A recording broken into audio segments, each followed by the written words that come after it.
Podcast Network Asia.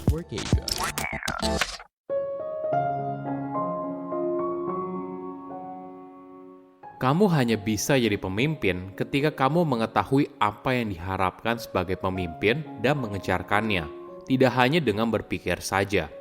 Halo semuanya, nama saya Michael. Selamat datang di podcast saya, Sikutu Buku.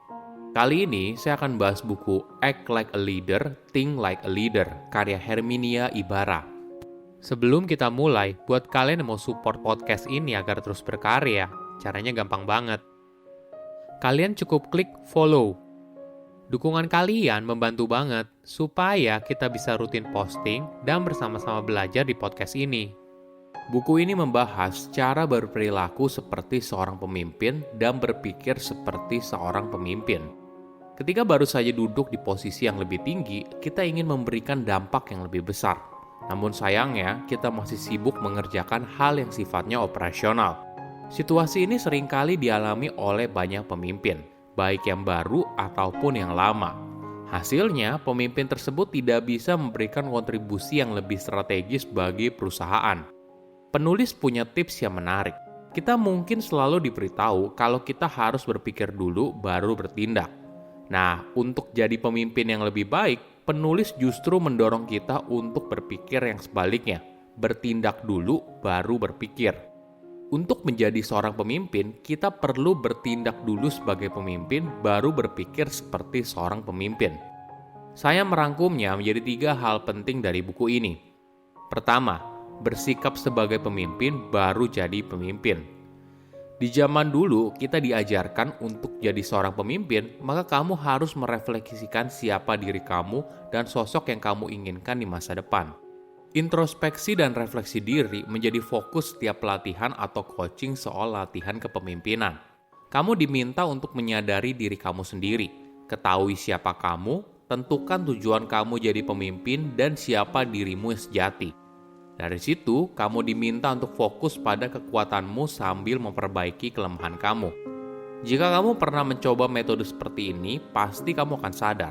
Walaupun hal ini bagus, namun ternyata belum bisa berpengaruh banyak dalam membentuk seorang pemimpin di dalam diri kamu. Penulis bercerita tentang seorang manajer produksi dari sebuah produsen makanan Eropa bernama Jacob. Dia mengaku kalau setiap harinya dihabiskan seperti pemadam kebakaran. Pergi dari satu titik ke titik lainnya untuk menyelesaikan masalah produksi. Untuk bisa beralih ke posisi yang lebih tinggi, Jacob sadar kalau dirinya tidak bisa terus-menerus mengerjakan hal yang sifatnya operasional, tapi harus mulai berpikir dengan lebih strategis. Dia harus mulai fokus pada hal yang lebih penting. Misalnya, bagaimana membesarkan bisnis, meningkatkan kolaborasi antar departemen, dan mengantisipasi perubahan pasar yang bergerak begitu cepat. Apa solusinya? Jacob lalu menyediakan waktu 2 jam tanpa diganggu setiap hari. Cuma sayangnya, strategi ini tidak berhasil. Kenapa? Ketika kamu berada pada posisi leadership, kamu hanya bisa belajar apa yang harus kamu kerjakan dengan mengerjakannya, bukan dengan berpikir. Filsuf Yunani terkenal bernama Aristoteles mengamati orang menjadi baik dengan berperilaku baik. Pengamatan ini sejalan juga dengan berbagai riset yang menunjukkan kalau seseorang mengubah pemikirannya dimulai dengan mengubah perilakunya. Sederhananya, perubahan bukan terjadi dari dalam keluar seperti yang kita ketahui, tapi perubahan terjadi dari luar ke dalam. Ketika seseorang ingin menjadi pemimpin yang baik, maka mereka bisa memulainya dengan mengerjakan sesuatu yang baru, lalu mengamati hasilnya, apa yang kita rasakan, dan bagaimana orang di sekitar kita bereaksi. Kemudian, kita baru bisa melakukan refleksi diri dan bahkan menginternalisasi apa yang bisa kita pelajari dari pengalaman ini. Dengan kata lain, kita bersikap seperti pemimpin dulu, baru kemudian berpikir seperti seorang pemimpin.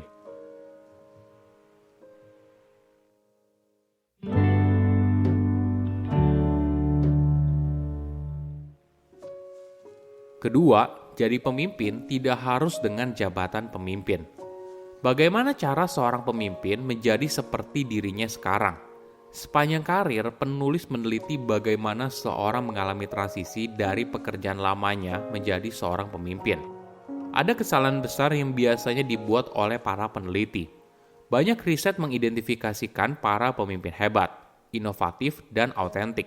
Lalu mencari tahu siapa mereka dan apa yang mereka lakukan. Hasilnya, mereka menemukan berbagai jawaban. Misalnya para pemimpin itu mengenal dirinya dengan baik, tahu kekurangan dan kelebihan mereka, punya tujuan yang jelas, dan menjadi diri mereka sendiri. Sayangnya, riset tersebut jarang memberikan panduan secara nyata dari perjalanan mereka yang dulu menuju diri mereka sekarang. Bagaimana sih agar kita bisa berperilaku sebagai pemimpin? Penulis memberikan beberapa saran. Seorang pemimpin adalah orang yang menawarkan ide baru, memberikan kontribusi di luar bidang keahliannya, atau mampu menghubungkan orang dan sumber daya untuk mencapai tujuan besar perusahaan. Jika kita melakukannya terus-menerus, maka reputasi dan pengakuan sosial kalau kita punya potensi menjadi seorang pemimpin akan terbentuk sedikit demi sedikit. Di sisi lain, pemimpin di perusahaan juga mulai mendukung karir yang kita jalani.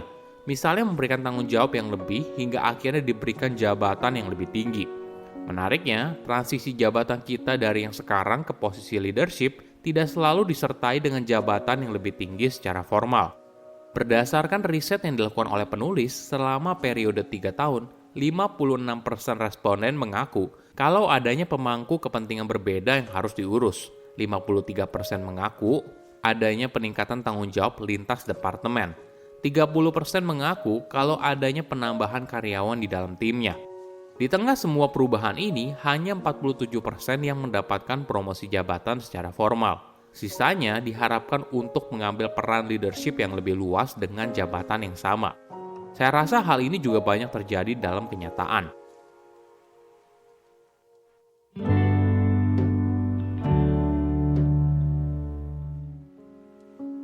Ketiga, jabatan baru butuh pekerjaan yang baru. Posisi yang baru membutuhkan keahlian yang baru. Contohnya gini, kamu merupakan tenaga penjual yang sukses. Dari yang awalnya level staff, kemudian naik jadi manajer.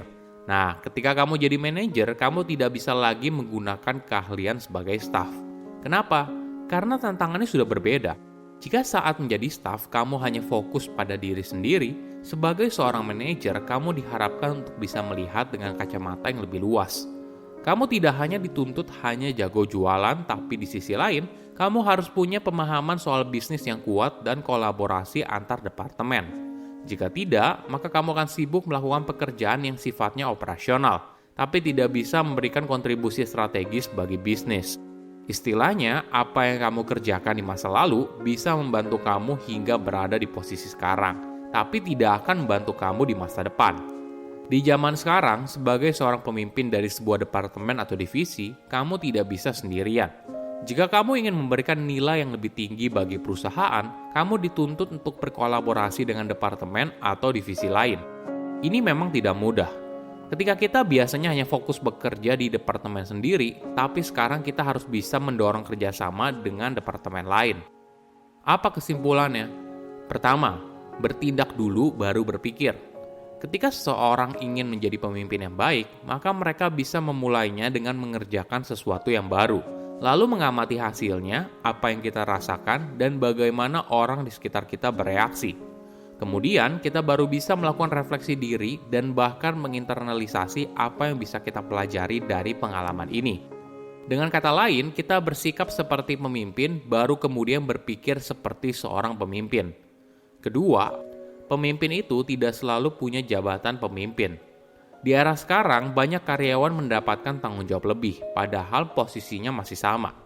Di tengah semua perubahan ini, hanya 47% yang mendapatkan promosi jabatan secara formal. Sisanya diharapkan untuk mengambil peran leadership yang lebih luas dengan jabatan yang sama. Ketiga, posisi yang baru butuh pola pikir yang baru.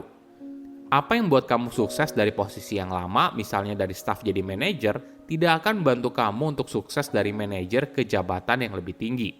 Jabatan baru punya tantangan dan harapan yang baru.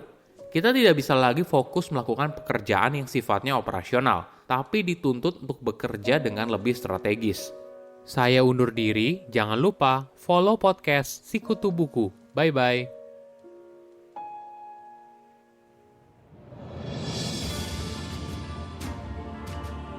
Ah, there you are. Come aboard, come aboard. I am Captain Thurl. Welcome aboard my ship, the Komodo Dragon. An apt name for a pirate and gentleman of fortune like me. Arr!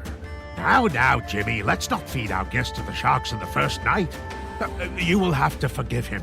He likes to feed fresh meat to his sharks. But he means well. Tell that to my leg.